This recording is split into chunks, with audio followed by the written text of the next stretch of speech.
Hey, Xiomy here. So today I'm going to have my November/December wrap up. I forgot to include the second half of my November wrap up, but I was just like, you know what? I'm only going to be speaking about 2 books. Let me just include it in this wrap up.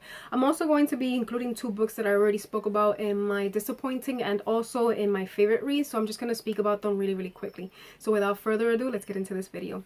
The first one that I'm going to be speaking about is Stranger Dreamer by Laini Taylor. This was included in my disappointing reads. I gave this 3 out of 5 stars. That even though the story is beautiful, the atmospheric vibe is amazing. I really did enjoy some notions of it. I thought that it dragged a lot, especially the over description. And there were some characters that I did enjoy, like Lazlo Strange and Minya, and also some other characters from the Abomination. I just want to know which is going to be the final wrap up to this story, because there were some revelations and also backstory that was given by some characters that I want to know how is it that it's going to be wrapped up in the next installment. So those are things that have me really intrigued to continue with this story. But like, if I have to say anything, like there's no real antagonist in this story. You just have these characters trying to survive what happened to them, and also like who really is the antagonist in this story, and do these kids have to suffer by what their parents did. There are also some things that I really want to know as to what was it that happened to these characters, because there were so many years that these abominations were within their world. So I want to know how is it that's going to play within the next installment. I also thought that there were some creatures or just information that was being brought in at the last minute, so I don't know how that's going to play into the story. I would have loved, like, I don't even remember if it was included within the beginning of the story, but I would have loved for at least for it to have been mentioned. And I get it, we don't know too much about, we were just discovering things as, you know, we continue to understand these characters. But as a whole, I want to know what is it that's going to happen. The last 100 pages were a turner, except the ending. I was just like, whoa, what happened here? So I can't wait to continue with the next installment. But it wasn't a wow factor for me. I was okay with it, but it was just disappointing in some areas. So, you know, I was just okay with it. The next one that I'm going to be speaking about is one that I included in my favorite reads, and that is Obsidian by Jay Kristoff and Amy Kaufman. This is 5 out of 5 stars. I really did enjoy this story so much. I mean, I'm gonna understand that there is a lot of betrayal. There is so much double cross, especially some things that had me stupefied, because I was not expecting these double crosses that were happening. But some of them really did infuriate me. Like, I'm not gonna deny, my jaw dropped at times. And you know, even though there are intense and infuriating moments, especially the fact that I like the way that Jay Kristoff and Amy Kaufman did that play on teenagers, like adults being like, no, I'm not going to listen to teenagers. Teenagers don't understand and don't know anything. So I really like that play that they had on that. And obviously in the end, you know, these teenagers really did have a say in it, because they understood everything, especially everything that they had gone through. So, you know, you gotta listen to them also. You know, they're not just stupid kids, they're intelligent kids that, you know, they want to have a better situation as what's happening to them, and also try and wrap everything up without as little casualties as possible. But their dynamics was just beautiful. I loved it so much. Isaac Grant is one that I freaking adored so much. And also Aiden, I'm going to say that when he has that psychotic vibe of his, oh my freaking lord, does he scare me. Like, he scares me so much. But I just love these characters, how they came together, and also how they didn't expect to find a family, but they did find a family. And I was just invested in this story from beginning to end. I love how we have the characters from all the first 2 books, and also we have new characters that are being introduced in this book, and how is it that they have that play on it, and what importance do they have. So that's something that I freaking really did enjoy. As the new characters that are being introduced, I would have loved a little bit more from them, but overall I was just content with the information. There are a lot of plot twists and turns that are happening. There are some things that are convenient, but I obviously did not care, because these characters are they're just too precious to me. You know, I can't have anything bad, you know, happening to them. The next books that I'm going to be speaking about are ones that are a trilogy, and this is a reread. I hadn't read these books since the first time that I actually picked them up, and that is the Infernal Devices by Cassandra Clare.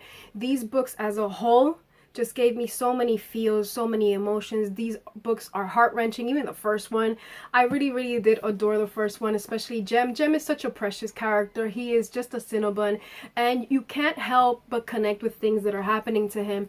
Will is just such a precious character that you have to understand his backstory and why is it that he became this kind of person, because it's like he has a facade that he doesn't even want to show because he even hates it. So you have to understand a lot more from him, and we do get a lot more from him in the second book. So that's something that I really did enjoy, all that backstory and what was it that's really happening to him, and also the fact that he wants to step aside, and even though he loves this person, he is stepping aside in order for his friend to, you know, continue with this person. And that's something that I have to praise, because he was really willing to continue to be miserable in his life just so that person could continue to be happy. And then we have the third and final installment. Oh my god, did this make me cry.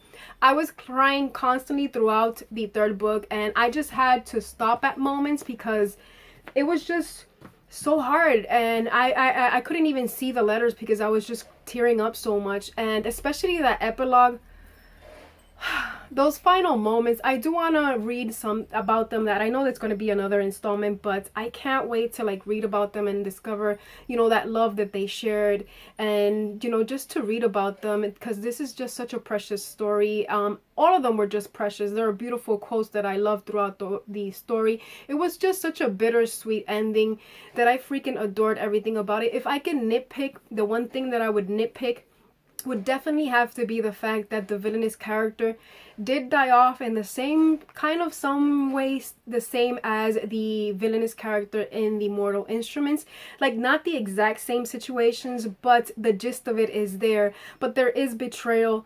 There is there's so much story that I have to praise Cassandra Clare for writing. Like I said, this is my favorite series within the story, and I also have to say that I enjoyed the way that Cassandra Clare dealt with strong topics and she didn't shy away from them, especially the era that we're in and the fact that a woman wasn't seen as somebody as strong, and including even the Shadowhunters, when they always say that no, we're the same, blah blah blah blah blah, you could understood that, you know, they didn't even see women as superior within this time. And I just loved how that played into the story, and how even other people that were at one time, you know, hating on Charlotte as a leader understood why was it that people would lay down their lives for her. And that's something that I have to admit that I can praise all the time, because it was just so precious. It was beautiful, and these characters, like, they spoke to my heart. And also, am I the only one? But like, I didn't feel these characters as teenagers, even though they're described as 17, 18, 17, probably 18, around there. I felt these characters were much more older than they actually depicted. So that's why I also connected with them a lot more in this one than I actually did with the Mortal Instruments. So I love those books. The next one that I'm going to be saying is one that it caught me by surprise, because I was not expecting to love it as much as I did. And that is The Girl Who Drank the Moon by Kelly Barnhill.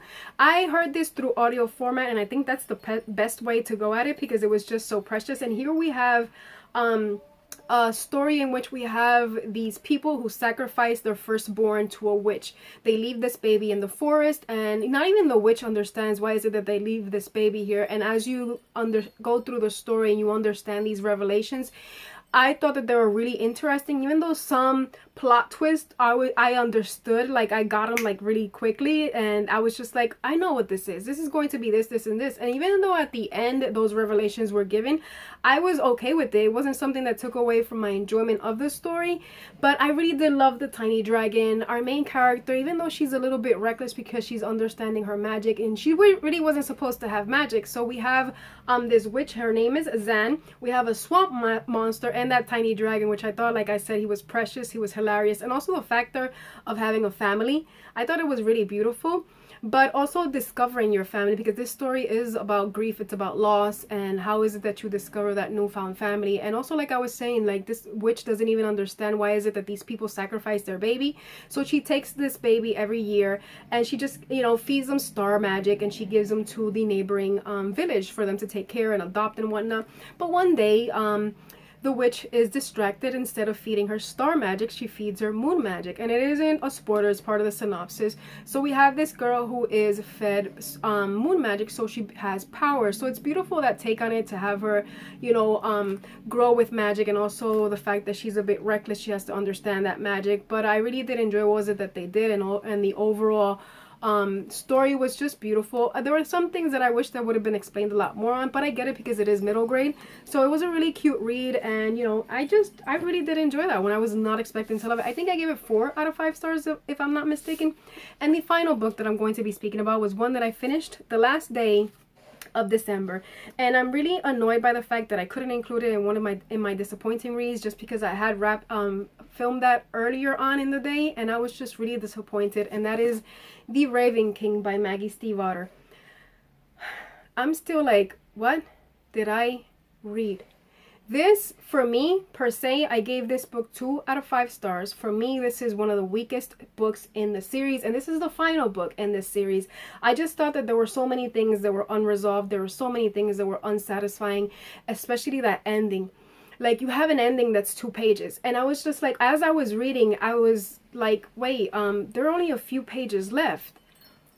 There are so many things that can continue to be explained. What is happening? Why is this wrapping up so quickly? Then I saw the epilogue, and I was like, okay, maybe in the epilogue these things will be explained. No, we have characters that are new, that are being introduced, and they obviously don't play any major plot to the story. If we take these characters out, they really serve no purpose. A lot of things were pointless, and I was just really infuriated, because there were, even though I'm not going to deny, there were some moments that were really interesting, and there were revelations that I was really enjoying, but for the most part, revelations that we've had since the beginning of the story were just left for you to decide what is it that you want to accomplish. Especially with Blue's curse. What was the point of that? Also, Gangzy has wasted so much time, and we don't get to understand what was it, his final thoughts. We don't get that from him. And there are also like villainous characters that are being introduced that really didn't serve any turmoil for these main characters. And especially one villainous character that was introduced that I was like, wait, WTF, what happened to it? It did it get unleashed onto the world? I honestly was just so pissed off, because there's so many things that I was just like annoyed by. And especially the characters. There are some characters that we got since the first book, and here they're basically MIA. We only get 2 major information plot devices from them that I would have loved to be explained out. How was it that this connection happened? No, just guess. For overall, just guess whatever the hell you want, because I'm not going to give you a full detail. There's also another character that has a major revelation, and you're like, do you actually think I'm going to be okay with you telling me that I'm part this now? I'm not going to take it lightly.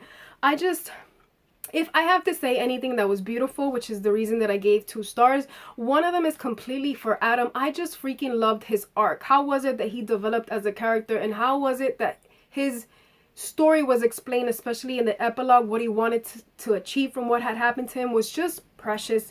There was a romance, even though that I rooted for this romance, I was just like, did it come out of nowhere, or should I root for it? I don't even know what I want to say about this romance. I don't even know what I want to say about anything. Like, yeah, you know, let's be real. I also heard this through audio format. I had to go back certain times. I had to stop the audiobook just for me to read it as a whole, because I wasn't understanding a few things, because I know that these books are really, really weird, but there were just some things, like I said, that were pointless. There were factors that were really entertaining, but overall, there were some chapters that served no purpose. I still don't understand what I want to say about Blue, if I actually love her as a main character or whatnot.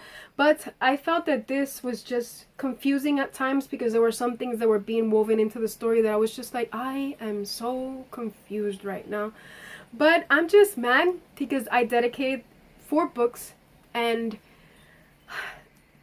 it just served no purpose. Like, let's be real. Like, let's starting with Blue Lily Blue. I gave that one also 3 out of 5 stars, because I was just like, okay, it weren't things that were memorable. But this one, oh, the shocking factor is there. And I even went on Goodreads, I was like, I'm not the only one, because when it comes to certain YAs, I'm in the minority instead of in the majority. And I was also like seeing that there were people crying, and I was like, why are you crying? I want to know, why are you crying? There's only one instance that I can say that I got a bit emotional, but overall, also, okay, final chapter has 2 pages. In the first beginning paragraphs, Cabe's Water says that they can't do this specific thing. And then by the ending of that chapter, they do exactly what they said that they couldn't do. And I was like, what? I don't know. I don't even know what to say about that one. But I'm going to stop, because if not, I'm going to have like 80 more minutes for that one. And I don't want to take any more time. But that's it. Those are my reads for November and also December.